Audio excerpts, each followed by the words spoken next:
The center is preparing a nationwide outreach program that will take union ministers directly to university campuses.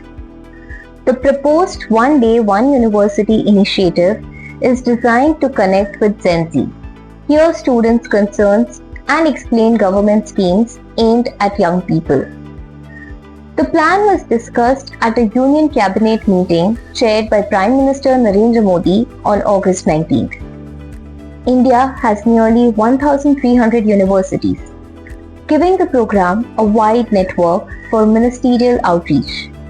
This includes 57 central and 522 state universities, besides deemed and private institutions. Education Minister Prahlad Joshi and Youth Affairs and Sports Minister Mansukh Mandavia are expected to coordinate the program and work with other union ministers on campus visits.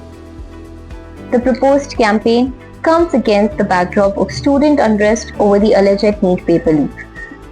Students have held protests, including demonstrations at Delhi's Jantar Mantar. The government is also looking at how ministers communicate with young audiences online.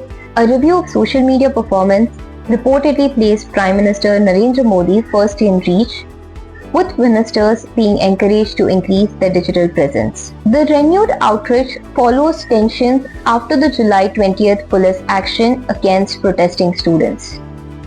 The incident triggered opposition protests in Parliament and was followed by Education Minister Dharmendra Pradhan's resignation on July 25th. Youth-focused announcements have also featured prominently in Modi's recent messaging. In his Independence Day address, he announced initiatives covering free online coaching, AI skilling, sports talent identification, and an expanded civil defense network. He also highlighted employment and growth opportunities in sectors such as manufacturing, space, nuclear energy, and semiconductors.